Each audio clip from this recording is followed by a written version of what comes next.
Read साहब का धर्मशाला शहर की एक ऐसी धरोहर है जो गोरखपुर को मुगल कालीन इतिहास से जोड़ती है। अंग्रेज कलेक्टर E.A. रीड के नाम से मशहूर धर्मशाला मुगल कालीन शिल्पकारी के ऐतिहासिक महत्व को और बढ़ा देती है। ये विरासत रख रखाव के अभाव में अब धीरे धीरे खराब हो रही है।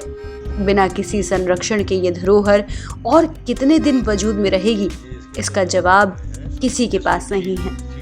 डॉक्टर साहब, ये गोरखपुर की विरासत में से एक है और आज इसकी स्थिति बहुत ही खराब है। निश्चित रूप से ये दीवारें इसकी दरक रही हैं, ईंट इसके निकल रहे हैं, तो इसको कैसे संरक्षित किया जा सकता है? देखिए, 1837 ईस्वी में इस जगह का रीड साहब के धर्मशाले का निर्माण हुआ। अगर आप इस पूरे परिसर को देखेंगे जा करके तो ये मुख्य द्वार है, ये इसका पूर्वी गेट है और ये गेट आपको दिखता है कि कितना भव्य है। जिस समय ये बना था, निश्चित तौर से ये विरासत के रूप में जब आप हमारे सामने आज इसे देख रहे हैं तो उस समय ये शान रहा होगा गोरखपुर की। पुराने ज़माने में जब पीछे के सालों में शहर के अंदर कोई स्थान नहीं होता था तो लोगों को ठहरने के लिए धर्मशाले बनवाए जाते थे। गोरखपुर में इस तरह के धर्मशाले हैं और ये हमारी जो विरासत है, इस विरासत को किसी भी तरह से छीड़ होते हुए हम इसका नुकसान नहीं देख सकते। इंटैक्ट की प्रायोरिटी होती है कि ऐसी विरासतों का वो संरक्षण करे। यहीं पे अगर आप थोड़ा आगे जाएंगे तो कुछ ऐसे शिल्प मिलेंगे जो मुगल कालीन शिल्प से मिलते जुलते नहीं होंगे और यहाँ पर ये मुगल कालीन शिल्प से इसकी नक्काशी, इसके ऊपर की जो मीनारें हैं, वो आपको ऐसा महसूस कराती हैं कि ये उसी दौरान का शिल्प है, क्योंकि अंग्रेज़ों द्वारा इसको बनाया गया था और नागरिकों ने मिलकर बनवाया था। ये बड़ी विडंबना है कि नागरिकों ने चंदा दिया, नागरिकों के चंदे से ये बना। तो नागरिकों के चंदे से बना हुआ ये जो धर्मशाला है, ये निश्चित तौर से ऐतिहासिक धर्मशाला है। ये जो जगह जगह से आप देख रहे हैं दरक रही है दीवारें, ईंटें कुछ आपको दिख रहे हैं कि झड़ गए हैं।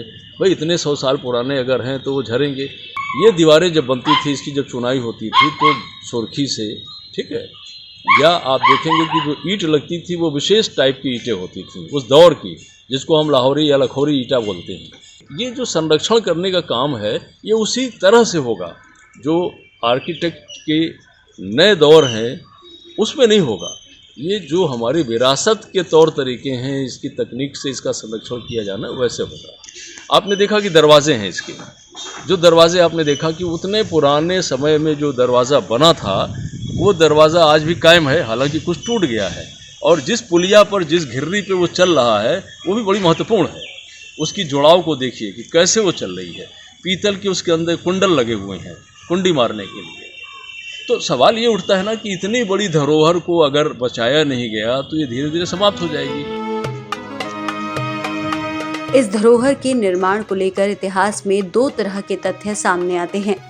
Indian national trust for art and cultural heritage के संयोजक महावीर प्रसाद कंडोई के मुताबिक इसका निर्माण अंग्रेज E.A. रीड ने रईसों और व्यापारियों के सहयोग से करवाया था। हालांकि पुरातत्वविद रहे स्वर्गीय P.K. लाहिड़ी और DAVGP कॉलेज के पूर्व आचार्य डॉक्टर कृष्ण कुमार पांडेय की पुस्तक आईने गोरखपुर के मुताबिक बादशाह औरंगजेब ने सूबेदार काजी खलील उर रहमान को गोरखपुर भेजा था। खलील उर रहमान ने खलीलाबाद में एक किला बनवाया। धर्मशाला की इमारत उससे मेल खाती है। अपने आप में एक अद्भुत कलाकृति है ये, जो हमारे शहर के लिए एक हमारी पहचान के रूप में है। 2-4 पहचानें जो गोरखपुर की है, उसमें एक मूल पहचान के रूप में रीड साहब धर्मशाला या सराय बसंत जो है। अब इसका रख रखाव आम आदमी नहीं कर सकता है। जो इस पर जो कलाकृतियाँ हैं, जो मेहराब बने हैं, वो जब भी होगा तो सुर्खी चूने की चौड़ाई है वो गवर्नमेंट के ही माध्यम से, इंटेक के लोग ही कराते हैं। पुरातत्व वाले वो अपने उसी मटेरियल से इसका रख रखाव कर सकते हैं। बाकी यहाँ के रहने वाले तो अपना उसको मेंटेन करके रहना, और आज भी वो संरक्षित उसी तरह से मजबूत है। लेकिन गेट जो हमारा है, क्योंकि हाइट भी उसी तरह से है और वहाँ तक पहुँच पाना साधन नहीं है कि लोग वहाँ तक पहुँच करके उसको, लेकिन उसको छेड़ भी नहीं कोई सकता है। जो उसका मूल स्वरूप है, उसके मूल स्वरूप के साथ छेड़छाड़ भी नहीं कर सकता है आदमी। तो अंदर अंदर तो मजबूत है, अंदर अंदर तो ये लोग मेंटेन करते हैं, पुना चूनाकली और पुताई रंगाई मेंटेन करते हैं, लेकिन बाहर की जो स्थितियाँ हैं वो संसाधन के अभाव में वो जीर्ण शीर्ण होती जा रही हैं, जिसके लिए आवश्यक है कि सरकार इस पर कोई ठोस कदम उठाए और पुरातत्व विभाग वाले इसको देखें और इस धरोहर को बचा लें।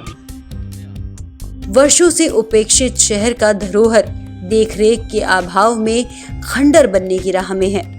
गोरखपुर के इतिहास में दर्ज धरोहर के ऊपर उसका वजूद समाप्त होने का खतरा मंडरा रहा है।